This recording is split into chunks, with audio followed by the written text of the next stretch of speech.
Assalamualaikum warahmatullahi wabarakatuh. Bismillahi walhamdulillah wassalatu wassalamu ala rasulillah. Sahabat arah hidup yang dimuliakan Allah, kita bertemu kembali di serial Jejak Rasul episode ke-67. Meskipun Mekah sudah takluk di tangan Rasulullah SAW, tapi orang-orang Hawazin masih penasaran. Mereka terus mengkonsolidasikan kekuatan mereka. Sebenarnya bukan karena keberanian yang berlebih juga, tapi lebih pada kekhawatiran. Kalau tidak sekarang, maka kekuatan Muhammad akan lebih besar lagi. Maka mau tidak mau kekuatan besar ini harus dihadapi. Terlebih lagi mereka juga sudah mendapatkan kabar tentang demolisi berhala-berhala di sekitar Ka'bah. Yang paling besar juga sudah dihancurkan, yakni Latta. Bahkan kuil kembarnya yakni tempat penyembahan Uzza di Nakhlah juga sudah dihabisi. Maka orang-orang Hawazin ini membulatkan tekadnya untuk menggempur pasukan muslimin yang pada saat itu masih berada di Makkah. Sebab meskipun Makkah adalah kampung halaman Rasulullah SAW dan tempat di mana Ka'bah berada, dan sekarang tempat itu sudah di bawah kekuasaan Nabi SAW, tetap saja pusat pengaturan pemerintahan Islam itu ada di Madinah, tidak dipindahkan ke Makkah. Maka Nabi perlu mengkonsolidasikan bagaimana sistem pengaturan dan kepemimpinan yang ada di Makkah Al-Mukarramah. Pada saat itulah orang-orang Hawazin mengerahkan tentaranya, kurang lebih 2.000 orang. Mereka pergi ke lembah Utas di sebelah utaranya kota Taif. Sementara di Makkah sendiri, tanggung jawab kota diberikan kepada Abdus Syams dan dai utama yang akan membimbing para mu'allaf, orang-orang yang baru masuk Islam di Makkah.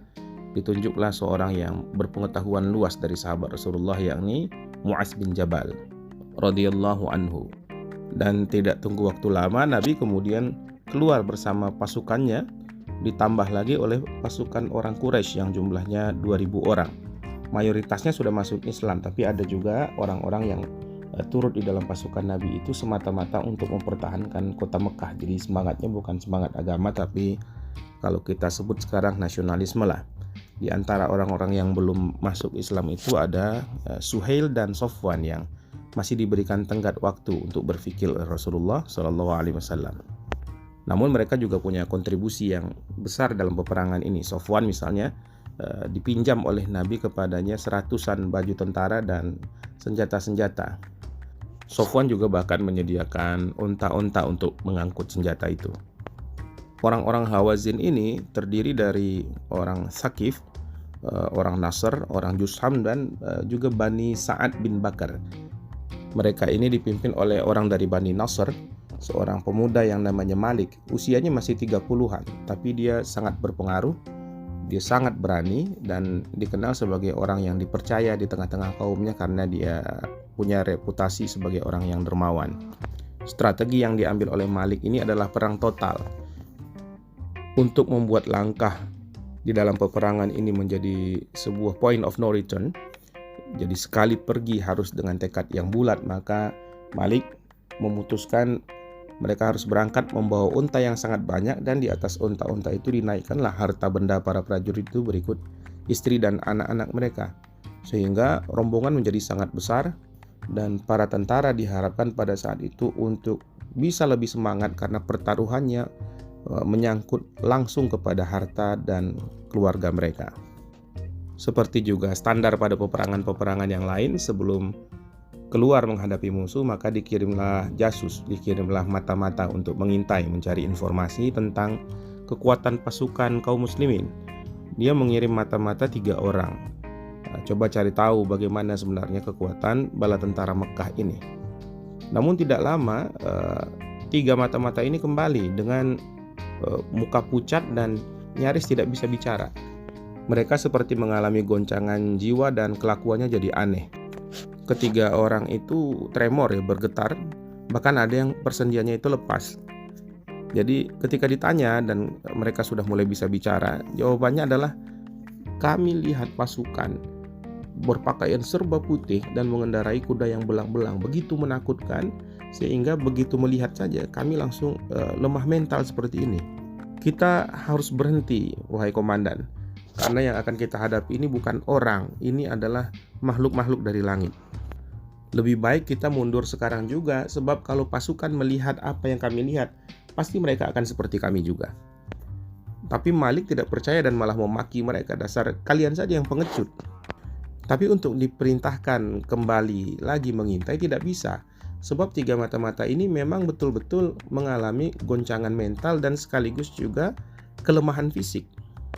Maka Malik memutuskan tiga orang ini harus diisolasi, tidak boleh bicara kepada siapapun yang lain sebab dikhawatirkan akan menularkan ketakutan dan melemahkan mental pasukan. Dan dia mengatakan kepada prajuritnya, bawa kemari orang yang paling berani di antara kalian. Dan dicarilah di antara pasukan Hawazin itu seorang prajurit yang memang terkenal, punya semangat tempur yang tinggi dan keberanian yang ekstra. Dia dikirim kemudian untuk menggantikan peran tiga mata-mata yang sudah KO tadi. Tapi begitu dikirim, orang ini juga kembali dalam keadaan yang hampir sama saja dengan tiga mata-mata yang sebelumnya. Ketakutan yang amat sangat sudah menguasai jiwa dan fisik orang tersebut sehingga dia menjadi sangat lemah dan mengatakan kepada Malik hal yang sama. Kita tidak usah lanjutkan peperangan ini sebab ada pasukan yang sangat mengerikan dan begitu saya dipandang oleh mereka, jadi beradu pandang yang ini, mungkin dia mengamati dengan lebih dekat, Allahu a'lam. Maka keadaanku langsung seperti apa yang engkau lihat sekarang, wahai komandan. Malik yang memang keras hati tidak mau mendengar. Perang ini tetap harus dijalankan dan strategi yang paling baik adalah menyerang. Maka begitu hari mulai gelap, dia mengarahkan pasukan untuk maju ke lembah Hunain melalui jalur yang sulit untuk dilewati musuh. Dia menguasai medan memang. Di ujung Hunain, pasukan berhenti. Di tempat itu ada jalan yang menurun curam ke dataran lembah. Di setiap sisi lembah itu ada jurang. Nah, tapi di antara jurang-jurang itu ada yang punya akses masuk yang luas.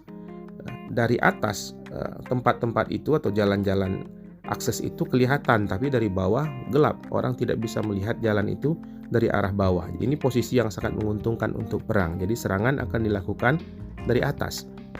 Di dekat penurunan itulah dalam 1 atau 2 poin Malik menempatkan pasukan berkuda yang tugasnya adalah memberikan serangan kilat sebagai shock terapi pada pasukan musuh, sementara pasukan lainnya ada di belakangnya di dekat puncak dari jurang itu. Pada malam yang sama, Nabi bersama pasukan berkemah tidak jauh dari ujung lembah di tempat Malik berada tadi. Ketika fajar mulai nampak, Nabi sholat subuh berjamaah bersama kaum muslimin seluruhnya, lalu memberikan motivasi kepada pasukan bahwa keteguhan hatilah yang bisa mengantarkan kepada kemenangan. Itu yang disampaikan oleh Nabi pada saat itu. Di hari H, cuaca mendung sehingga pandangan agak buram. Jadi dalam suasana remang-remang itulah Nabi turun ke lembah. Di depan ada pasukannya Khalid bin Walid bersama orang-orang Sulaim dan beberapa suku lainnya. Di belakang pasukan Khalid ini ada pasukan orang-orang Mekah yang baru masuk Islam, pasukan tambahan ya. Berikutnya barulah orang-orang Muhajirin dan Ansar bersama Rasulullah SAW. Nabi pada saat itu ditemani juga oleh kerabat-kerabatnya, termasuk juga Abu Sufyan, anak-anaknya Abbas radhiyallahu anhu, jadi Fadl dan Kitham, dan juga putranya Abu Lahab 2 orang, Utbah dan Mu'attib.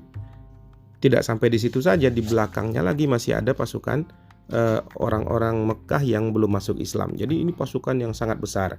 Dari sisi size, dari sisi kuantitas, orang-orang Hawazin kalah jauh dari jumlah pasukan Rasulullah SAW ini. Jadi di hati prajurit-prajurit yang keluar bersama Nabi untuk bertempur ini ada perasaan percaya diri yang kuat, dikarenakan secara jumlah mereka ini adalah pasukan yang besar dan oleh karena itu kemenangan mestinya lebih mudah diraih. Prajurit pun turun ke lembah, hampir semuanya masuk ke lembah pada saat itu dan nampaklah di situ pasukan Hawazin yang berbaris di lereng gunung di seberangnya. Luar biasa pemandangannya karena banyak onta-onta yang tidak ditunggangi. Banyak juga onta yang ada penunggangnya tapi bukan prajurit, melainkan para wanita. Nah, seperti kita sampaikan tadi, bahwa jalan akses menuju bagian atas dari lembah itu untuk naik tidak begitu terlihat dari bawah sementara suasana remang-remang. Nah, ketika mata baru mulai beradaptasi, ketika medan baru mulai akan dikenali dan cara untuk menghampiri musuh belum lagi ditemukan, Malik dengan serta-merta memberikan instruksi agar pasukan berkuda yang sudah dia siapkan di penurunan lembah tadi itu menyerang ke arah kaum muslimin. Turunlah menyerbu pasukan berkuda tadi seperti air bah menyerang ke arah pasukan terdepan kaum muslimin yang dipimpin oleh Khalid bin Walid, yakni pasukan orang-orang Sulaim, dan mereka tidak bisa melawan. Mereka kaget dengan serangan itu. Jadi strategi Malik ini memang efektif. Akhirnya karena tidak sempat untuk melawan dan juga bingung dengan keadaan itu, pasukan itu berbalik, kabur. Karena yang lari ini adalah pasukan paling depan, tentu mundurnya mereka ini berpengaruh dan membuat kocar-kacir juga barisan yang ada di belakang mereka yang baru saja sampai di lembah. Mereka naik ke lereng gunung yang baru saja mereka turuni tadi, dan kuda onta juga panik itu berkeliaran karena ketakutan, terjepit di jalan yang sempit itu. Nah, untungnya Nabi berada di tempat yang sedikit agak lapang sehingga bisa bergeser, dan kemudian beliau bergerak ke sisi-sisi jalan itu bersama pasukan kecil. Ada di sana Abu Bakar, Umar, orang-orang Muhajirin dan orang-orang Ansor serta beberapa anggota keluarga beliau. Abu Sufyan pada saat itu berdiri di samping Nabi, mendampingi beliau, memegang pelana milik Duldul, kudanya Rasulullah SAW. Nabi memanggil-manggil kaum muslimin untuk bergerak ke arah tempat beliau untuk bergabung supaya bisa terkonsolidasikan kembali. Tapi suara Nabi tenggelam di tengah peperangan itu. Maka diperintahkan oleh Nabi Abbas untuk berteriak karena Abbas punya suara yang besar. Maka Abbas memanggil para sahabat dan dijawab oleh orang-orang Muhajirin dan Ansor, labbaik, kami datang. Dan bergeraklah orang-orang Muhajirin dan Ansor yang memang adalah bagian dari pasukan yang paling bisa diandalkan, selain karena kesetiaannya yang tidak terbantahkan lagi kepada Rasulullah SAW, dikarenakan iman yang mereka miliki yang itu tidak dimiliki oleh orang-orang baru masuk Islam, apalagi orang-orang yang belum masuk Islam pada saat itu, dan mereka juga relatif punya pengalaman tempur yang lebih baik. Akhirnya ada 100-an orang yang terkonsolidasi kemudian melawan gempuran itu dan berhasil mengimbangi pasukan musuh. Kemudian Abbas sementara itu terus bergerak, berteriak memanggil pasukan sehingga beberapa yang lari itu kembali. Nabi berdiri di atas punggung kudanya sehingga bisa melihat pasukan dengan lebih jelas, dan Nabi pun terlihat oleh semua orang yang ada dalam sengitnya pertempuran itu. Pada saat itulah Rasulullah berdoa, ya Allah, aku mohon engkau penuhilah janjimu tentang kemenangan. Lalu beliau minta kepada Abbas untuk mengambilkan beberapa batu kerikil. Kerikil itu digenggam lalu dilemparkan oleh Rasulullah ke arah musuh, seperti apa yang pernah beliau lakukan juga di Perang Badar. Setelah Nabi melemparkan kerikil itu, tiba-tiba gelombang perang itu berubah arusnya. Kaum muslimin tidak mengerti apa sebab musuh begitu lemah semangat. Tapi musuh mereka dengan jelas melihat asbab yang bisa menakutkan mereka. Apa yang dilihat oleh para mata-mata yang tadi dikirimkan oleh Malik, itulah sekarang yang mereka saksikan, sehingga daya dan upaya mereka luluh seketika itu juga. Allah Subhanahu wa taala menurunkan ayat di surat Taubah, laqad nasarakumullahu fi mawatin katsira wa yawma hunain id a'jabatkum kathratukum falam tughni ankum syai'a. Allah sudah menolong engkau, menyelamatkan engkau pada banyak peperangan wahai Nabi, termasuk perang Hunain, yakni waktu itu dikala engkau congkak karena banyaknya jumlah. Tapi ternyata hal itu tidak sedikit pun bermanfaat bagimu. Bahkan bumi yang luas terasa sempit, kemudian kamu lari ke belakang dengan tercerai-berai. Tsumma anzalallahu sakinatahu 'ala rasulihi wa 'alal mu'minin wa anzala junudan lam tarauha.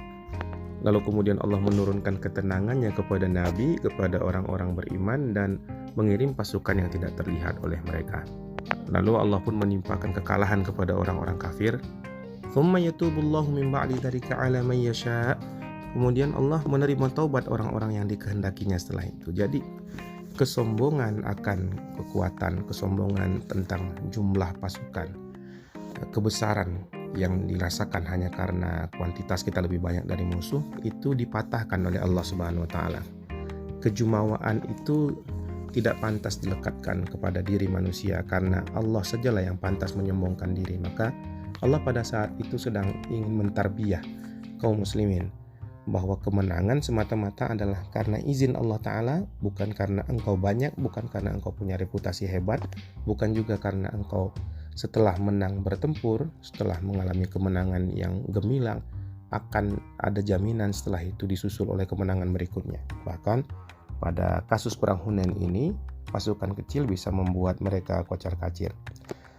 Tapi Allah menolong kaum muslimin, menolong Rasulullah SAW. Kekalahan yang sangat besar menimpa Malik. Dia memang bertempur dengan berani, tapi akhirnya tetap terpukul mundur ke belakang, dan Malik bersama orang-orang dari Bani Saqif mundur ke benteng mereka di Taif. Sementara pasukan utama Hawazin terpukul mundur sampai ke Nakhlah karena terlalu banyak korban dari pihak mereka. Dari sanalah mereka kembali ke kemah di Autas. Tapi Nabi juga mengirim pasukan untuk mengusir mereka, dan mereka pun lari ke bukit.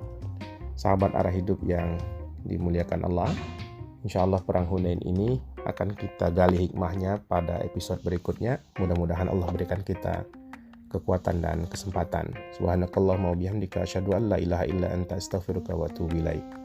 Assalamualaikum warahmatullahi wabarakatuh.